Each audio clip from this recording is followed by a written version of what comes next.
I had a customer who said, I am so pissed off that this software isn't working. And I said, I'm sorry you're frustrated. And she said, did I say I was frustrated? I said, I'm pissed off. And so I was like, oh, I'm sorry you're pissed off. And she was like, thank you. Moving on. I was like, okay, all right, cool. And I learned a very valuable lesson.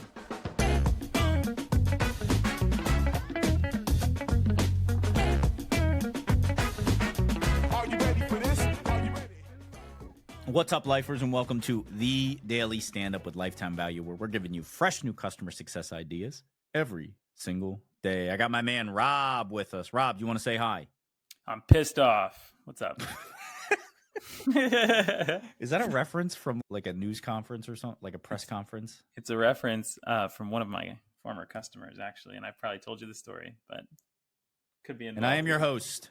My name is Dylan Young. Okay, keep going. It's just the two of us. So it's a reference to what? Which customer? What happened?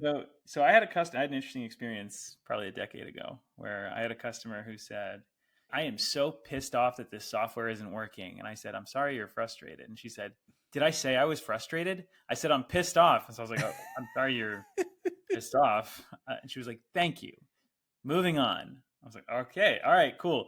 And I learned a very valuable lesson in mirroring and reflection that then was part of a bigger school of thought around the art of de-escalation.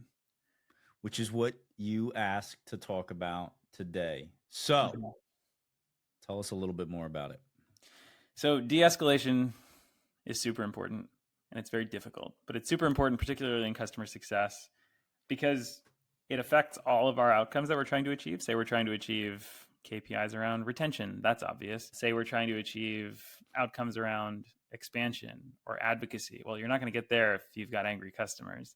Not only because A, those customers who are angry, they're not going to refer you, but B, your angry customers will prevent you from talking to your happy customers.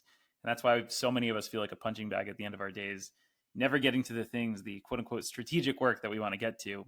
So what I want to give to you, what I want to gift you with is my top 12 de-escalation strategies that I've learned. I think it's 12. I think it's 12. Rapid fire. Wait, top 12. You think it's 12. So you don't have this written down? I do. You're just going to fire them off? I do. It's just not numbered. So. Oh, okay. All right. Rapid fire, meaning I'm not allowed to talk. Is that what you're alluding That's to? That's what we'll talk when I'm done. Okay. You take a back seat here. Yeah.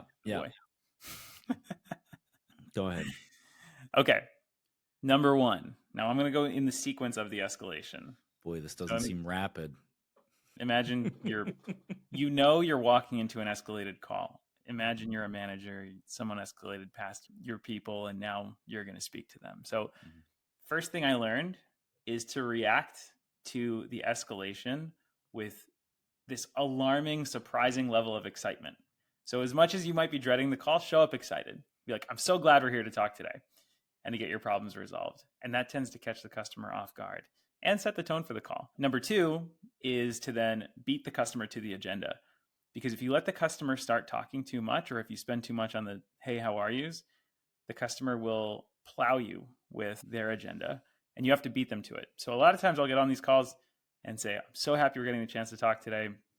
Your time is really valuable. I want to make sure that we use our time correctly. I have 30 minutes for this call. I want to give you the first 20 minutes to explain it, to hear your issue out. And then I want to spend 10 minutes on my resolution, which implies I have a resolution. So what that does is it keeps me in the driver's seat. And what I also did there was number three, I told the customer the parameters of the call, how long we have, so they know I have an out if they end up spiraling. I can get out of the call. And number four, what I did there is I gave them the floor. Well, I don't know if I did that explicitly, but what I want to do is I want to say, I want to give you the floor, right? And that's when I turn the mic over to the customer to give them the floor, which in some scenarios, the customer just takes the mic. In other scenarios, the de-escalator just talks and won't give up the mic, like this, what I'm doing right now. And both of those are ineffective. So if you give the customer the floor, it keeps you in the driver's seat while making them feel validated. Number five, mirroring. We talked about that. I had this angry customer in Rhode Island once. She said, Rob, I don't know what to tell you. Your reports, they are so. And so I was like, yeah, they are. You know what? They are. And that was great because she actually I was the one person who was able to win her trust in our organization because I used her exact words back to her. Number 6, don't just agree with them, which is challenging. Challenge yourself to agree with your customers, but then expound on their points.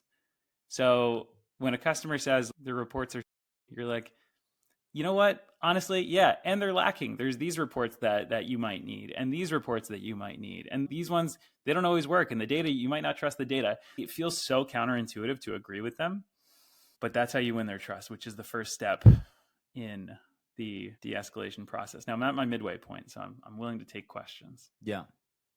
No challenging questions, just sort of like clarifying questions. So typically, it sounds as though you're explaining these from the perspective of like a manager. Is that Well, yeah, I learned usually? most of these as a manager, but I also learned them when there was no manager on our team, and my buddy and I would pass the phone back and forth and both pretend we were the manager.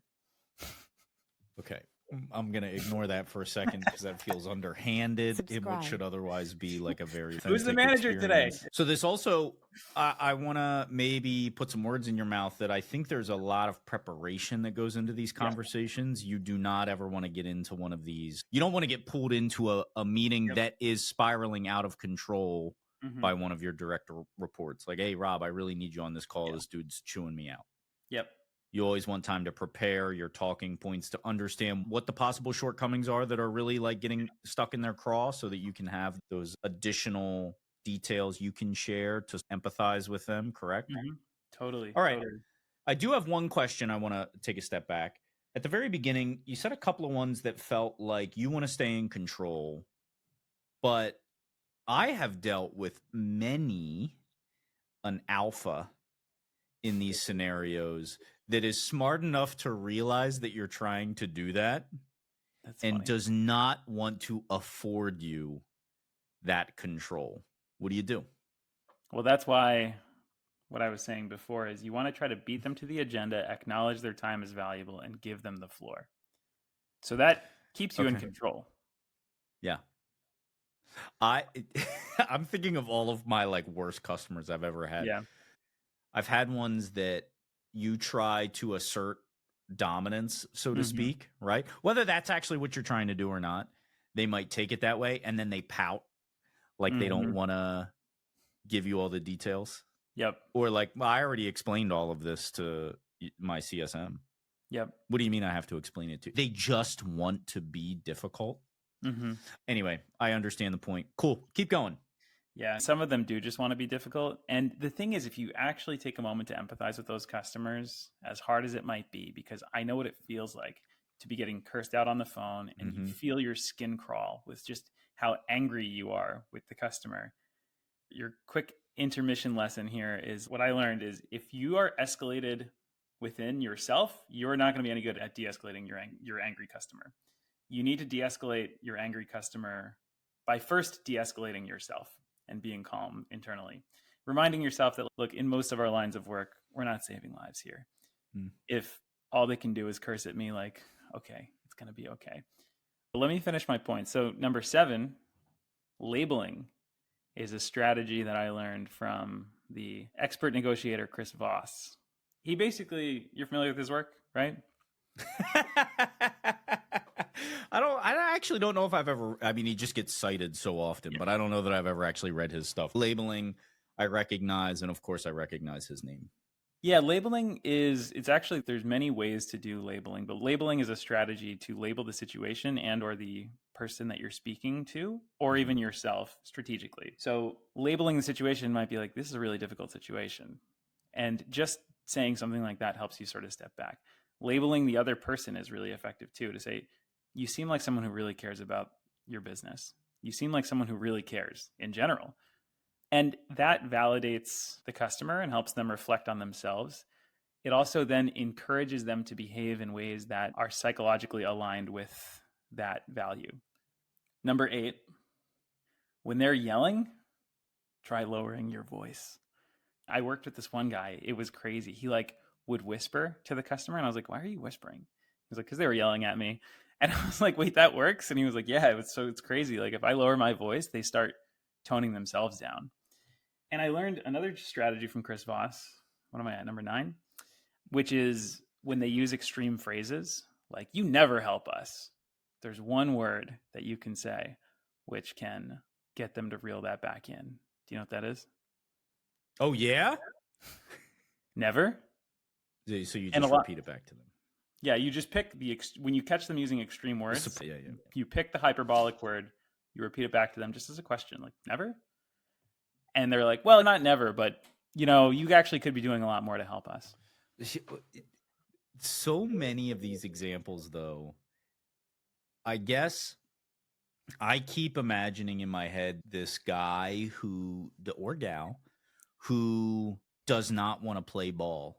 Mm-hmm. And when you whisper at them or you repeat words back at them in a questioning tone, Mm-hmm. like they would not take kindly to that. They would ask to talk to the CEO. Sometimes. Like, would you say that you probably just had the conversation too soon?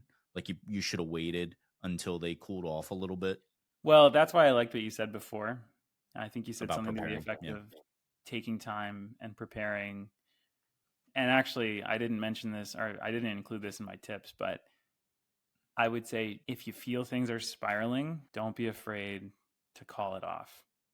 And I know that can be really hard, but you might have to call off the call and call out the situation. Use your labeling to say, I'm noticing that this situation is very escalated. I think I've found that we would be more effective if we gave it some time. And if you allow me the time to do my research and come back to you with the best option we have available and not something that I'm hastily coming up with off the top of my head here, that can be a really good way to escape the situation and align to the customer's best interests.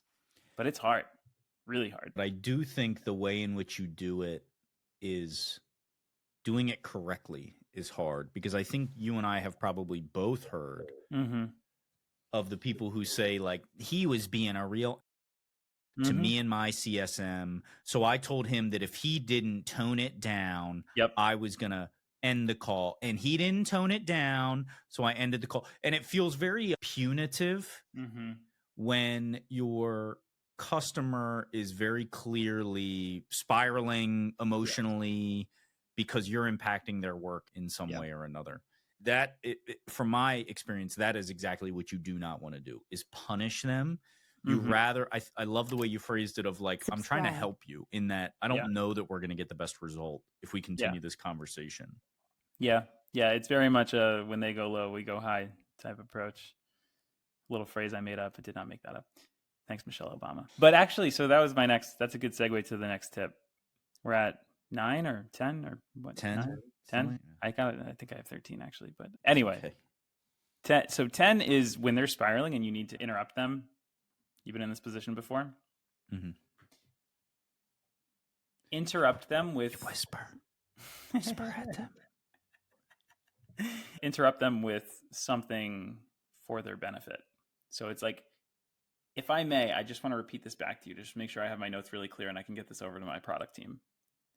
That's a much better way of, I've seen a lot of people, even including recently, saying, don't talk over me. Hey. It's like, no, you can't talk to a customer that way.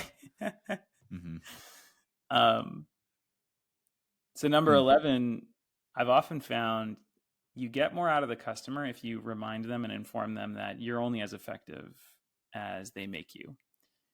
So I've often told customers, here's an example to come full circle with the guy who was cursing at me.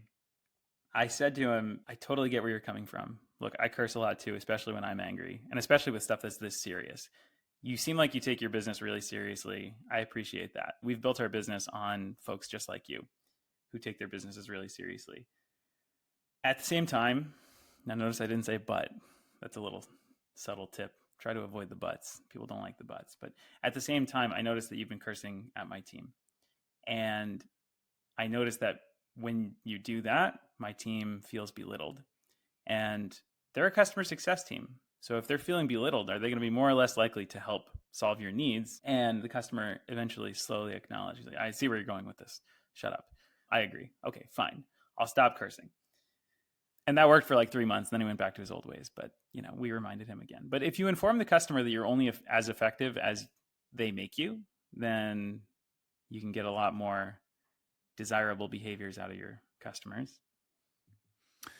All right. I think we've had 2 or 3 11s now. So I think we're at the last one. Is that right? Last one. Bring it home. This one's potentially controversial, but as you're closing the escalation, don't be afraid to apologize and thank the customer. A lot of people don't want to apologize to their customers. They're I'm not apologizing. But I was like, actually, apologies often result in situations you're like, look, I'm sorry. If this is I understand your experience has not been what you were looking for. That's not the norm for us. If it were, we wouldn't even be in business. So I need you to hear me at the very least say sorry and say that this is not in line with our values, the outcomes we were looking for. If you're disappointed, I don't blame you. I am too. I've invested a lot in this as well. Put me to the test and let me see what I can get done for you. Something like that.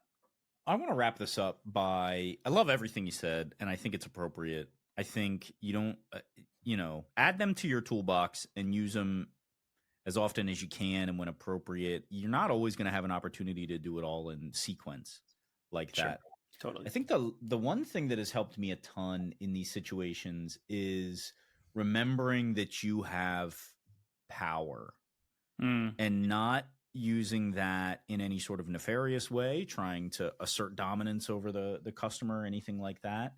But in the same way, let's apply it to this example of apologizing. Mm-hmm. Apologizing does not mean you're wrong necessarily. Totally. To your point, it was, we don't ever want our customers to feel this way, so I'm sorry that you feel this way. Mm-hmm. That does not mean that it wasn't, at least in some portion, the customer's fault. And so you can still decide to not do what the customer is asking for at the end of the day, but that doesn't mean you can't empathize with them. I love this. That is our time though, Rob. So we do have to say goodbye. Until next time, come back and join us again soon. I think I will.